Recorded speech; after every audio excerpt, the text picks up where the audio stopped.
Как раз-таки в данном законопроекте предусмотрен очень большой целый пакет механизмов поддержки. Ключевой из них – это так называемые налоговые супервычеты. Очень сильный механизм применяется в ряде самых инновационных стран, когда частные компании, которые вступают в партнерство или инвестируют в наукоемкое производство, в оптимизацию или повышение цепочки добавленной стоимости своего производства, в инновационные продукты, получает налоговые преференции, так называемые супервычеты. Огромная поддержка Министерства финансов в данном вопросе оказана. 150% впервые такой механизм у нас будет внедряться в рамках данного законопроекта. То есть, если частная компания в партнерстве с НИИ или с университетом создает какое-то инновационное производство в целях повышения своей инновационности своего производства или повышения цепочки добавленной стоимости или разработки инновационного продукта, то 100% супервычетов она получает на те инвестиции, которые она вкладывает, и еще сверху 50% как дополнительная мотивация на продукты или на какие-то услуги, которые будут производиться. Например, в Японии, в Тайване, в Сингапуре, в Израиле, в Финляндии, Франции такие супервычеты достигают в среднем 250-300%. Но мы первый этап под 150% начинаем. Второй момент.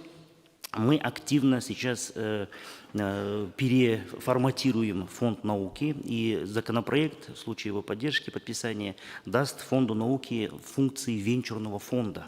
И это даст возможность системно, легально затаскивать средства венчурных фондов, инвестиционных фондов, казахстанских, зарубежных.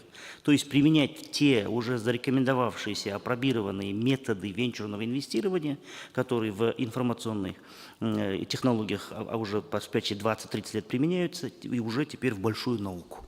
На тех же принципах, отработанных методиках, принципах разделения прибыли, соинвестирования, соучастия в долях, разделения долей, как работает уже давно венчурный рынок. Фонд науки уже первый пробный камень попробовал, запустил большой арабский, Саудовской Аравии фонд инвестиционный, очень сильно заинтересовался разработками наших ученых. До $100 миллионов они готовы такой первый венчурный фонд запускать, при условии, что закон нам даст такую возможность. Поэтому этот законопроект, уважаемые депутаты, очень важен для того, чтобы создать системные условия для привлечения частных инвестиций в сферу науки. На сегодняшний день, к сожалению, основным финансистом науки является само государство. 73% на сегодняшний день всех научных проектов финансирует наше министерство, правительство нашей страны. Тогда как, например, в развитых инновационных странах картина совершенно другая. 75-78% в Южной Корее – это частные инвестиции, Чеболи, крупные компании.